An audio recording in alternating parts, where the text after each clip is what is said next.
Assalamualaikum warahmatullahi wabarakatuh. Hello kids, good morning and how are you? I hope that all of you are good today. So today we meet again on math lesson chapter 3 part B, that is about estimating and measuring angles. So let's learn. Start from number 1. As you can see, number 1, a protractor is a measuring tool used to measure angles in degrees. It is marked equally into 180 parts. It has two scales marked from 0 degrees to 180 degrees. Jadi di sini kamu harus mempersiapkan protractor, ya. Protractor itu adalah nih gambarnya, atau penggaris bujur atau busur. Ya, jadi kamu di rumah harus mempersiapkan nih penggaris yang seperti ini untuk belajar selanjutnya. Di sini, ini kita fungsi dari penggaris ini adalah untuk mengukur angles in degrees, used to measure angles in degrees, atau di dalam derajat. Ingat, ukurannya kita hitung dalam derajat. Jadi 0 derajat nih ya, yang ini 0 derajat sampai 180 derajat. Atau kebalikannya juga boleh, 0 derajat sampai 180 derajat. Di sini, ya, kalau di sini dia jelaskan terlebih dahulu. In here, di penggaris ini, in a protractor, di tengah-tengah ini adalah center mark. Oke, center mark atau tanda tengah. Kalau kamu mau mengukur suatu angles, mengukur suatu sudut, itu letakkan di tengah-tengah di sini. Jangan di ujungnya, tapi tengah-tengah, biar dia lurus. Terus di sini ada skala ya di luar dan juga skala di dalam. Ada skala yang di luar dan ada juga skala yang di dalam. Ya, skala yang di luar itu angkanya kebalikan dari skala yang ada di dalam. Tapi nilainya tetap sama. Oke. Terus ini ada garisnya. Ini garis yang akan kita pakai untuk menghitung angles. Kalau sudah paham sampai di sini, kita mulai dari number 2. Number 2, we can use a protractor to measure angles A. Nah, angles A itu adalah ini. Kita gunakan protractor kita untuk mengukur angle A-nya. Di sini dia bilang angles A. Kalau kamu nggak mau bilang angles A, kita bisa nyebutkannya dengan yang lain, yaitu angles A, B, C dari atas. A, B, C. Atau bisa juga dari sini C, B, A. Ya, tapi jangan dari tengah. Kita mulainya dari awal, dari ujung sini atau dari bawahnya, bukan dari tengah. Oke. Jadi bisa A, B, C atau C, B, A. Nah, sekarang masuk lagi nih. Berapa sih nilai skala dari angles ABC ini? Nah, lihat di sini. Dia letakkan di tengah-tengah. Jadi B ini titik yang di sini, ya, titik yang di sini itu kita letakkan di tengah. Lalu kita buat garis dari B ke C. Lalu ada juga yang A dengan B. Yang kita hitung itu bukan yang di bawah. Ya, bukan garis yang ada di bawah sini, melainkan garis yang ada A dengan B. Oke, bukan garis BC tapi garis A and B, line A and B. Jadi kalau angles A itu bernilainya berapa? Dari sini AB. Jadi bukan yang BC ya. Kalau BC kamu hitung itu bukan. Tapi A dengan C, A dengan B, sorry. A dengan B. Setelah itu, lihat di bawahnya. The line AB passes through the 90 degrees mark. So angle A is 90 degrees. We write angle A is 90 degrees. Lihat di sini. Line AB itu kan melewati tanda dari 90 derajat nih. Tanda dari 90 derajat ini. Jadi angle A, ya angle A ini atau angle ABC itu bernilai 90 derajat. Nah, kita mempersingkatnya menjadi seperti ini. Angle A is 90 degrees. Ya, jadi diubah angle A sama dengan ya 90 degrees. Ini cara persingkatnya. Cara mempermudah untuk kamu menulisnya. Oke? Jadi bukan yang BC yang kamu hitung, tapi adalah A and B. Oke? Yang berdiri tegaknya. Lanjut lagi. Open page 40, number 3. Look at angle A and angle B. How do we estimate the sizes of these angles? Lihatlah angle A, ini yang angle A ya, dan angle B, yang ini angle B. Bagaimana kita memperkirakan ukuran dari angles di bawah ini? Berapa sih sebenarnya skala dari angle ini? Angle A itu termasuk obtuse atau acute? Yes, very good. Angle A is an acute angle. Ya, jadi angle A ini adalah sudut lancip. Kira-kira dia ini bernilai berapa kalau kamu mau perkirakan? 50 kah? Atau 45? Atau 30, 35? Atau malah 85 kira-kira? Pikirkan sekarang jawabannya karena nanti ada jawabannya ya. Kalau yang B, kalau yang angle A sudah, kamu perkirakan berapa? Sekarang yang B, estimate angle B ini berapa sih size-nya? Ukuran dari angle B ini berapa? Apakah 45 ataukah lebih dari 90 mungkin? 140, 150, atau 130? Estimate now. Perkirakan sekarang. Simpan jawabannya di pikiranmu. Oke. Kalau sudah simpan, masuk ke page 41. We can check our estimation by using a protractor to measure the angles. Jadi kita tadi sudah estimate, sudah memperkirakan. Ya, tanpa menggunakan penggarisnya tadi ya. Kita cuma memperkirakan tanpa menggunakan penggaris. Oke? Nah, sekarang kita menggunakan penggaris. Apakah benar perkiraan kita tadi bernilai seperti yang ada di penggarisnya atau protractor? Angle A, lihat di sini. Lihat di sini ya. Titiknya itu di tengah-tengah dia letakkan. Biar garisnya bertemu. Angle A. Setelah dia buat, ternyata angle A itu bernilai 45 degrees. As you can see on the screen or on your book, di sini angles A-nya bernilai 45 degrees.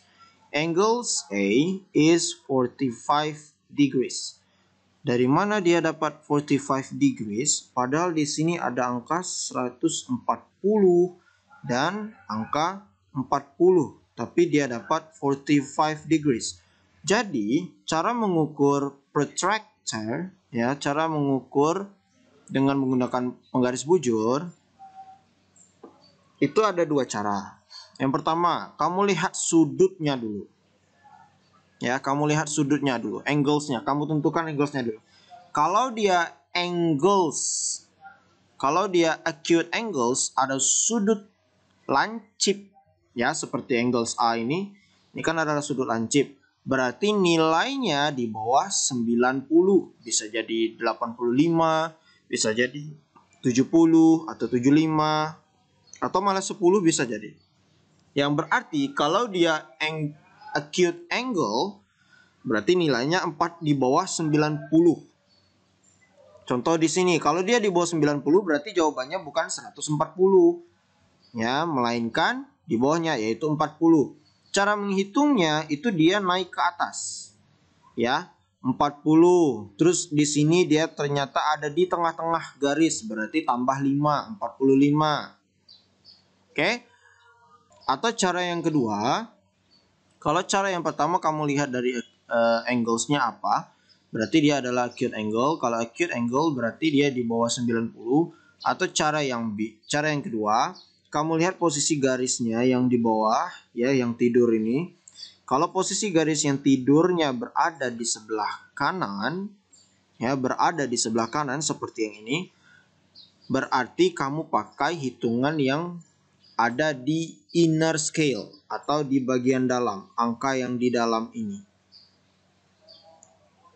Oke. Kalau garis yang tidurnya ini, yang garis yang di bawahnya ini, ya, garis alasnya ini, baseline, garis alasnya ini ada di sebelah kanan. Itu cara yang kedua. Sekarang yang lihat yang B. Angles B itu bernilai 140 degrees. Misalnya dijelaskan lagi. 140 degrees. Kenapa 140 degrees? Padahal dia juga melewati garis 40 di sini. Kenapa hasilnya 140 bukan 40? Pakai cara yang pertama tadi. Yang pertama, tentukan dulu dia acute atau obtuse angle. Nah, karena dia obtuse angle itu nilainya, ya, pasti lebih dari 90. Baik itu 100 atau 95 atau 110 atau 150, terserah. Yang pasti dia lebih dari 90, tapi tidak mencapai 180. Oke? Kalau kamu sudah tahu anglesnya apa, maka kamu tahu nilainya berarti lebih dari itu. Angles B itu adalah angles obtuse angles. Maka nilainya pasti di atas 90. Itulah kenapa yang diambil adalah 140.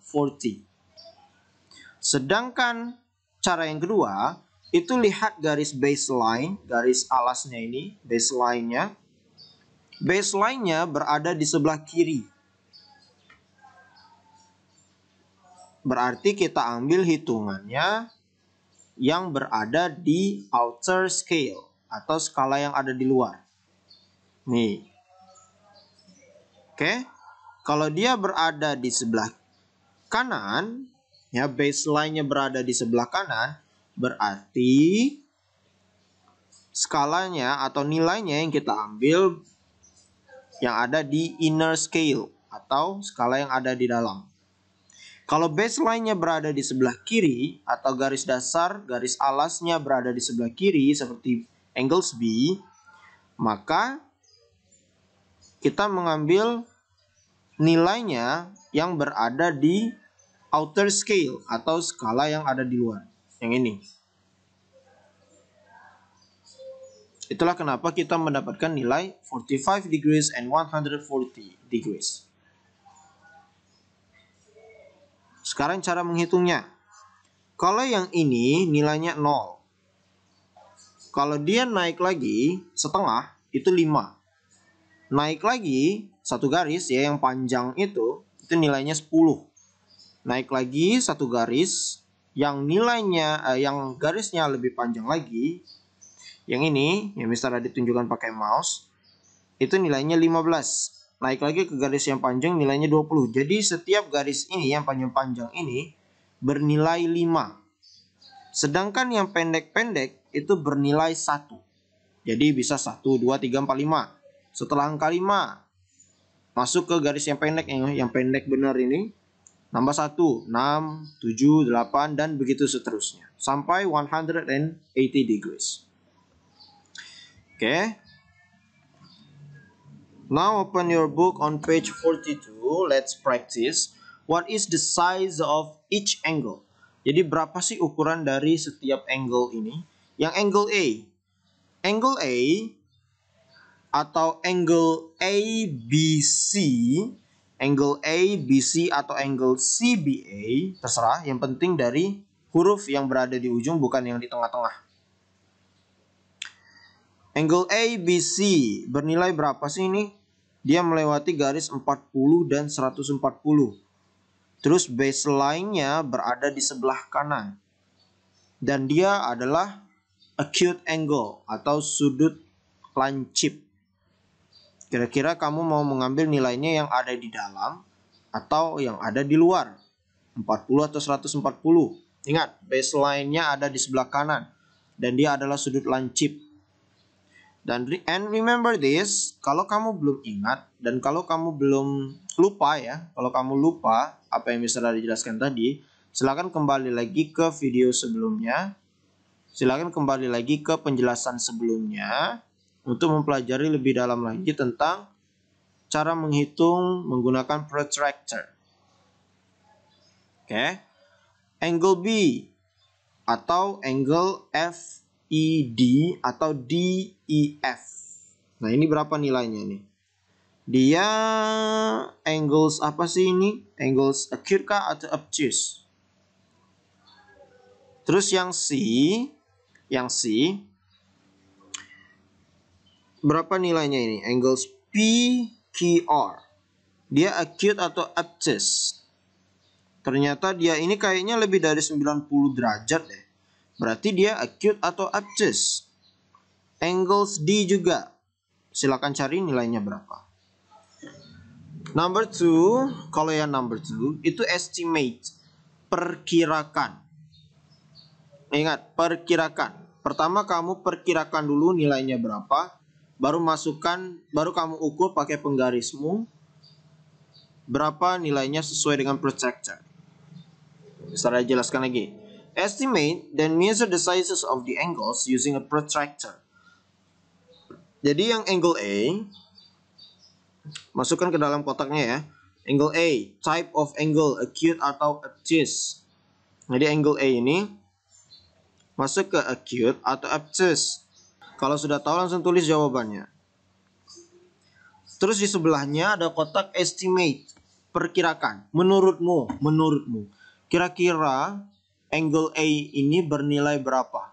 30 kah? 40, 50 atau malah pakai 5, 55, 65 atau 35 terserah. Ya, kamu tulis dulu perkiraanmu tanpa menggunakan penggaris.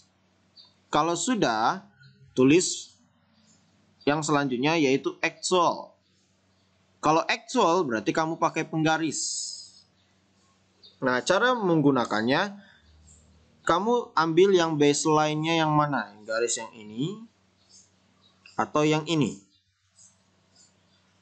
Terserah. Ya. Setelah itu kamu letakkan, kamu luruskan menggunakan protractor, kamu luruskan menggunakan penggaris busurmu, terus lihat berapa size-nya atau ukurannya. Tulis di sini yang sebenarnya. Angle B dengan C juga sama seperti itu ya. Kamu tulis dulu nama dari setiap angle-nya apa. Terus kamu perkirakan sebelum pakai bujur, sebelum pakai penggaris busur itu, kamu perkirakan dulu menurutmu sendiri berapa ukurannya. Setelah kamu hitung ukurannya berapa menurutmu sendiri ya, barulah kamu pakai actual. Yang actual itu baru pakai penggaris.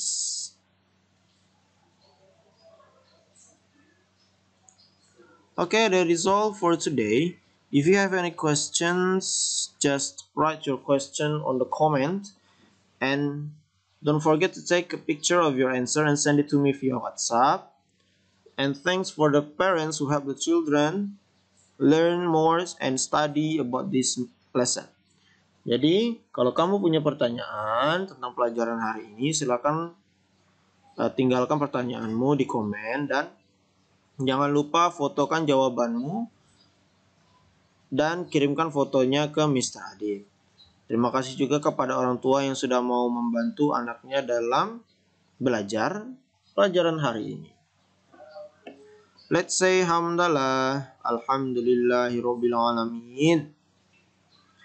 Wassalamualaikum warahmatullahi wabarakatuh. Thank you and see you on the next meeting. Oh ya, jangan lupa minggu depan kalian akan PTS, belajar yang rajin, dan bye-bye.